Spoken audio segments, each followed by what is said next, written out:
कुरुक्षेत्र के अंदर भारतीय जनता पार्टी का एक भी ऐसा कार्यकर्ता भाजपा को नहीं मिला जिसमें विश्वास करके उसको टिकट दे दी जाए। कि मैंने सुना था जो तिजोरी होती है घरों में उनमें सोना और चांदी रखा जाता है, गहना रखा जाता है, पर जिंदल की जो तिजोरी है उसमें तो कोयला रखा हुआ है। लेकिन साथियों, हैरानी की बात है, सजा देने की बजाय भाजपा ने टिकट दे दिया, भाजपा ने टिकट दे दिया। भारतीय जनता पार्टी का राज देश और प्रदेश में बढ़ने के बाद किस किस्म के हालात रहे, उन पे बहुत खुल करके चर्चा करी। अगर मैं उन्हीं बातों को दोहराऊंगा तो समय लग जाएगा। आप भी काफी देर से बैठे हैं, आगे 2 और कार्यकर्ताओं की मीटिंग है, इसलिए आपका थोड़ा समय लूंगा। हमारे देश के प्रधानमंत्री ने जब दूसरी दफा लोकसभा का चुनाव हो रहा था तब लोगों के साथ वायदा किया था, कहा था कि एमएसपी का कानून बनाऊंगा, किसान की फसल की आमदन 2022 में 2 गुना कर दूंगा। 2022 तो बीत गया, किसान की आमदन 2 गुना करने की बजाय 3 काले कानून बना दिए थे। बड़े विस्तार से महाजरा जी ने 3 काले कानूनों के बारे में आपके बीच में जिक्र किया। 13 महीने तक किसानों को आंदोलन करना पड़ा, लड़ाई लड़नी पड़ी। 750 से ज्यादा किसानों ने शहादत दी और 13 महीने के बाद प्रधानमंत्री को यह समझ में आ गया था, क्योंकि यूपी का विधानसभा का चुनाव आ गया और आंदोलन उत्तर प्रदेश के किसान भी कर रहे थे, पंजाब के भी कर रहे थे। उस आंदोलन का हिस्सा मध्य प्रदेश और राजस्थान के किसान भी थे। हरियाणा प्रदेश के किसानों ने तो आंदोलन करने वाले किसानों का मनोबल बढ़ाया था, हर तरह की मदद करी थी। कोई दूध लेकर के जा रहा था, कोई लस्सी लेकर के जा रहा था, कोई दवाई लेकर के जा रहा था, कोई पानी का बंदोबस्त कर रहा था, कोई टेंट दे रहा था, हर तरह की मदद कर रहे थे हम लोग उनकी। जब यूपी का चुनाव आया तो देश के प्रधानमंत्री को इस बात का एहसास हुआ कि अगर इस किसान आंदोलन को खत्म नहीं कराया गया तो यूपी में फिर भारतीय जनता पार्टी की सरकार नहीं बन पाएगी। इसलिए 13 महीने के बाद माफी भी मांग ली और ये भी कह दिया कि कानून बनाऊंगा एमएसपी का। फिर से एमएसपी का कानून आज तक नहीं बना, इसलिए किसान को अपनी फसल जो है सस्ते में बेचनी पड़ती है। हमारे इलाके में सरसों होती है, सरसा में, फतेहाबाद में, हिसार में, आगे भिवाड़ी, महेंद्रगढ़, रेवाड़ी। आज सरसों जो है लोग काट करके बाजार में बेचने जा रहे हैं।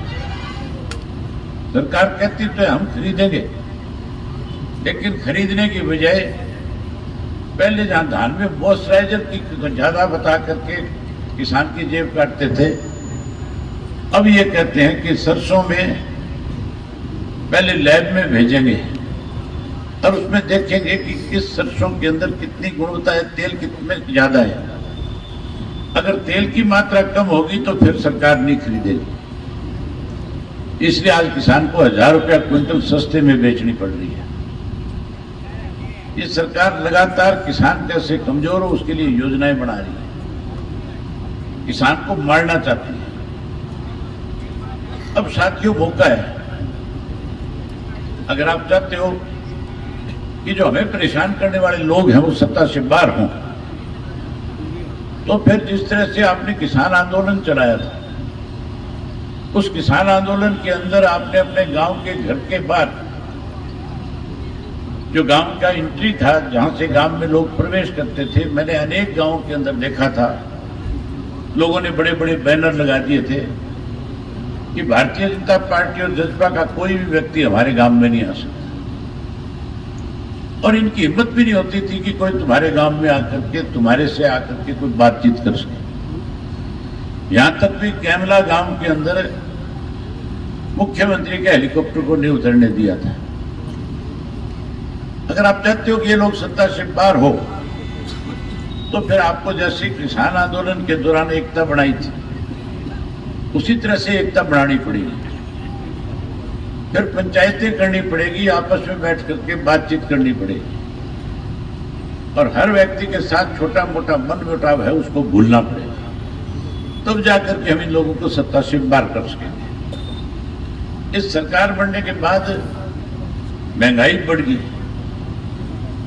इस सरकार बनने के बाद भ्रष्टाचार बढ़ गया, इस सरकार बनने के बाद 19 से ज्यादा घोटाले प्रदेश के अंदर हुए। अगर एक एक का जिक्र करूंगा तो बहुत समय लगेगा।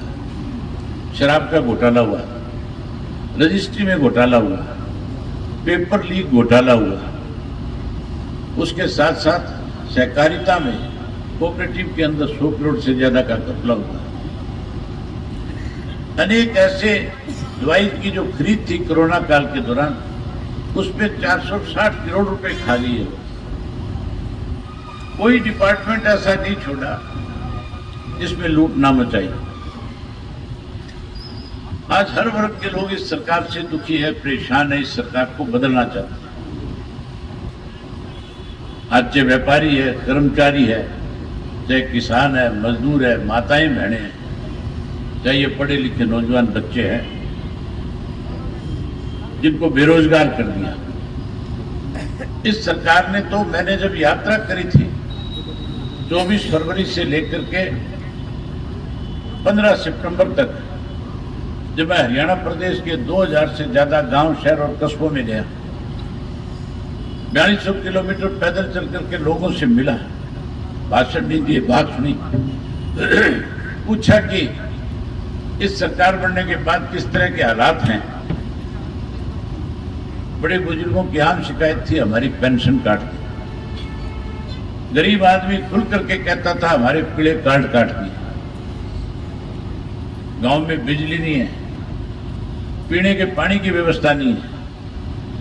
80% गांव ऐसे हैं जहां पीने का पानी वाटर वर्क्स का आज भी नहीं है।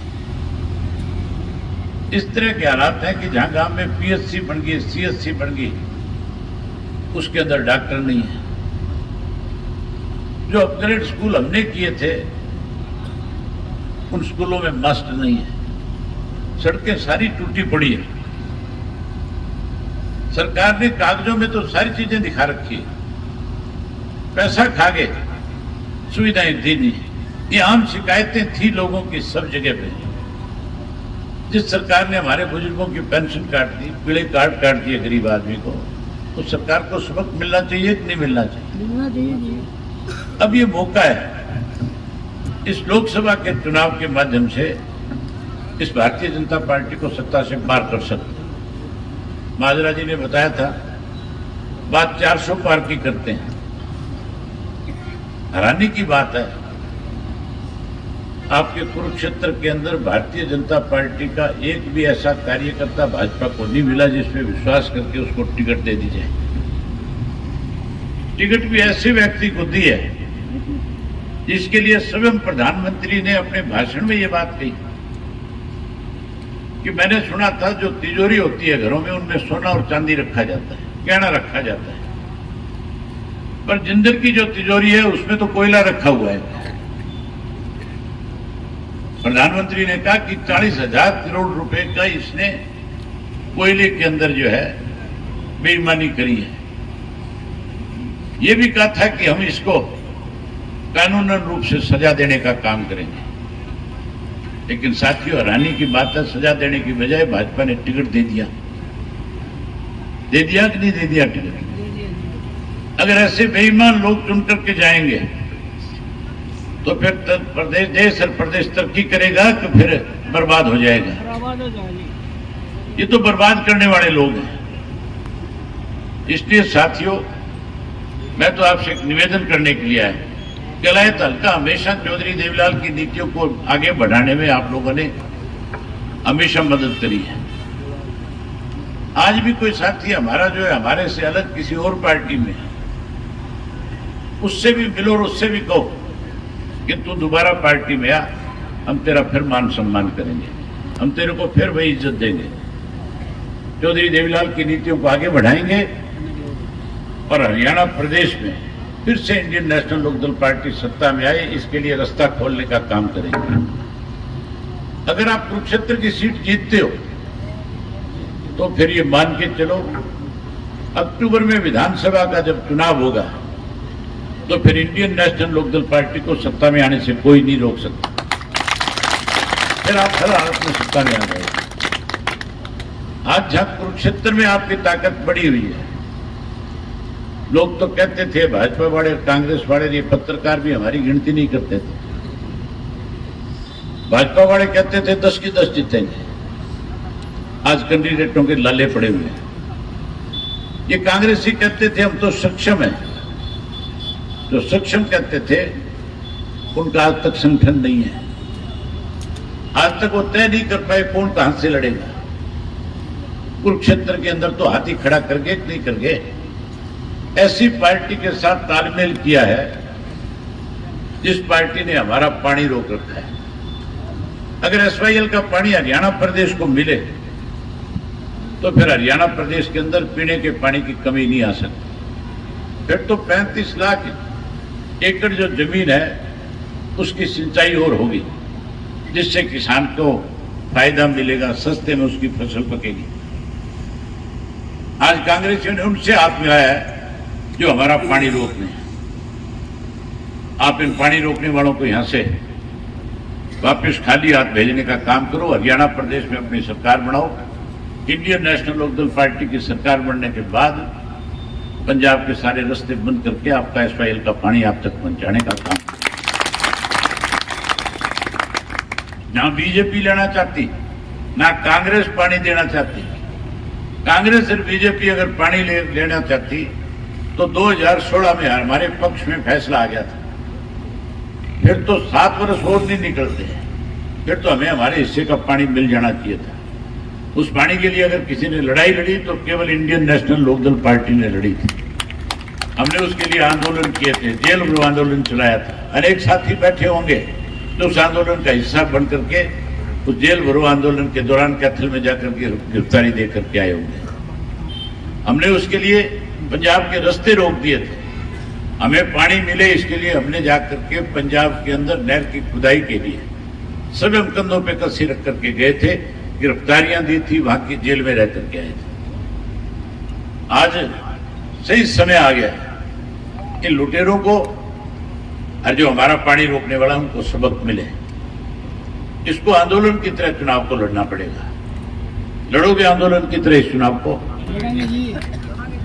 अगर गांव-गांव में पंचायत करोगे और पंचायत करके इस तरह के फैसले ले लोगे, इनके खिलाफ बार बैनर लगा दोगे, तो फिर आपको इस चुनाव के अंदर जीतने से कोई रोकने वाला नहीं होगा।